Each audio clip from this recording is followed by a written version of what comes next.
kailangan mo hanapin sa puso mo. Alam ko, ano po ba yung sinugal ko dito? Ganun na nga po yun. Pero kung hindi ko po talaga na ako kayang... Sorry. You don't have to believe it. Just hear me out. Yeah. Ako, una sa lahat, madami akong trauma eh. Dami nangyari sa akin eh. Hindi na akong tao.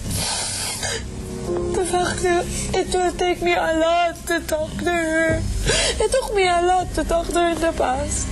Pero ngayon, kung kausapin ko siya, at least I want you to know there's at least one person who knows na sobrang laking bagay nito sa akin. And it will take miraculous intervention para makausap ko siya. Ganun ka.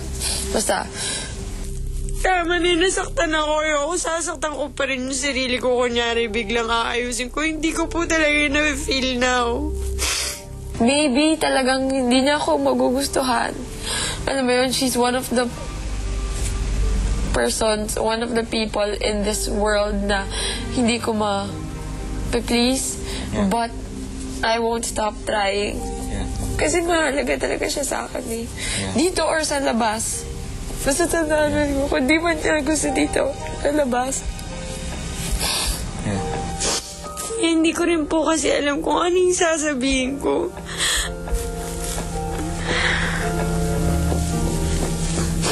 Siguro po ako magpo-forgive ako, magpo-forgive. Pero hindi ko po alam kung totoo po yung ipapakita sa akin. But, I will do my part. Opo, I will do my part. Kasi gusto ko siya kausapin, but the thing is, hindi mo rin siya makakausap dahil mainit pa dugo niya.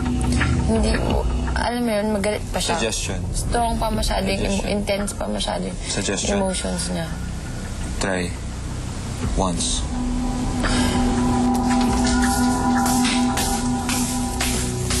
Ayan. Diyan siya. Ayan siya. Hanggang ko. Ayaw mo na mag-usap. Thank you, kuya. Okay. Tawagan mo na ako.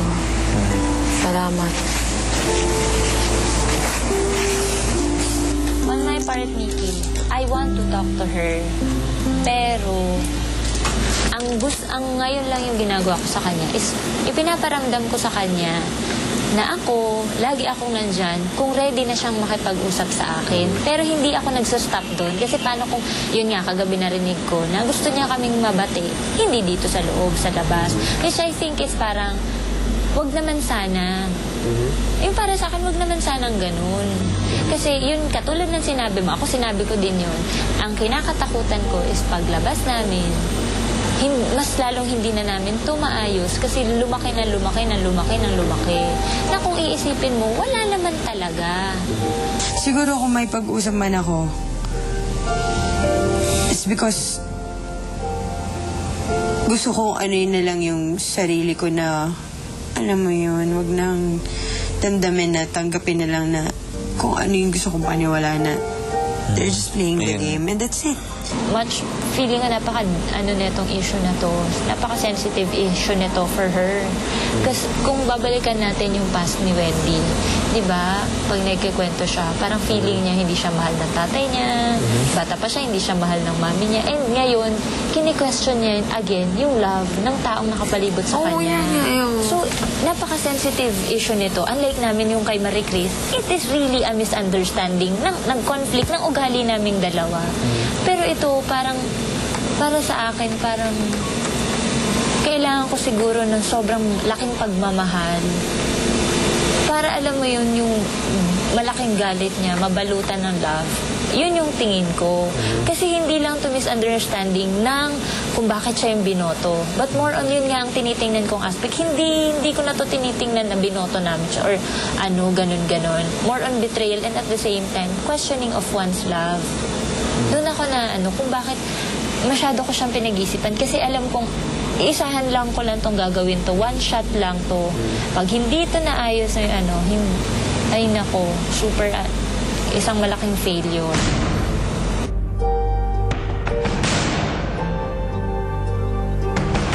Pagpapatuloy ng pagkumbinsi ng mga boys na pagbati na ang mga girls, si Nel kinausap si Beatrice at Gian. Ano final opinion? Huwag mo lang tanongin yung kay Mickey. Ang ano yun natin yung sa'yo. Makikiayon ka na naman kay Mickey. Sige na, yung sa'yo. Ano ka ba? Hindi naman ako nagkikain. Gusto ko malaman. Tapos, ganun din sasabihin mo. Dadagdagan mo lang. Ano ka ba knowing you? Ang kulit ngayon.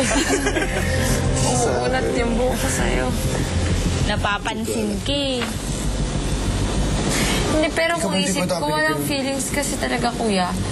Kung ako'y talagang gusto ko lang, una may Diyos ako, hindi ako gano'n ka-desperado. Alam mo yun? Tsaka hindi naman kami, hindi kami, inaamin ko, from the start naman, hindi ko tinago, na hindi kami gipit sa pera. Hindi ako gano'n ka-desperadong nang aapak ng ibang tao para lang sa pera. Dito naman sa situation na to, wala namang tama or maling reaction, di ba? Kasi sa totoo lang, yun nga, parang siya, di ba, parang syempre may galit. So she's acting based on dun sa nararamdaman niya rin. Alam ko naman na pag sinasabi niya yung mga, halimbawa yung mga tungkol sa amin, alam ko naman na hindi niya yung totally minimin. And yun nga, kasi nga, masasabi ko na kahit paano kilala ko siya.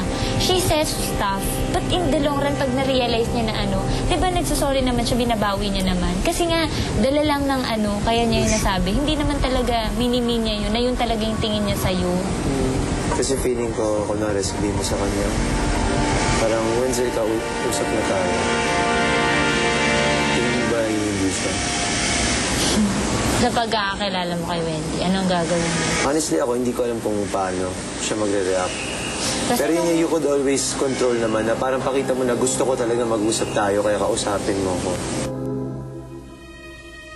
Honestly, yun nga, maaring sila lang po yung involved doon. Pero yun nga, apektado rin po kaming guys eh. Kasi syempre seeing them that way, medyo mahirap po. Napakagulo pa ng problema. Hindi ko po maintindihan, pero yan. Tinatry ko pong intindihin po yung mga bagay-bagay po dito. Ilan na nga lang kami dito and sobrang hirap talaga ng hindi pa magkakasundo and hindi pa nagkakaintindihan. There was a lot of misunderstandings po nangyayari po. It was not necessary to have this fight po.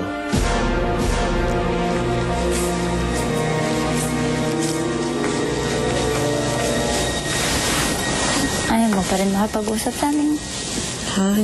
Wala, hindi ko lang talaga yung Hindi mo feel. Hindi naman, parang hindi ko lang maano sa sarili ko na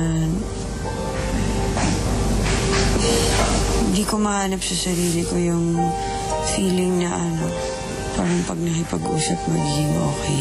Yung gano'n. Sa tingin mo kailan?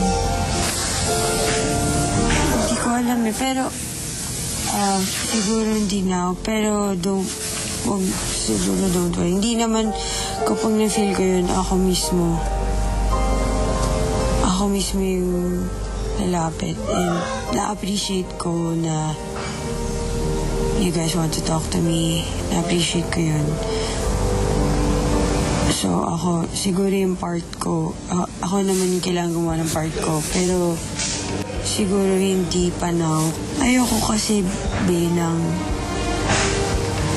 aayusin ko for the sake of kailangang ayusin. Pero nafe-feel ko na hindi, na wala dun yung wala dun yung sincerity. Ayoko kasi ng ganun eh. Maski ako ayoko naman ng ganun. Saka ayaw din naman kitang pilitin.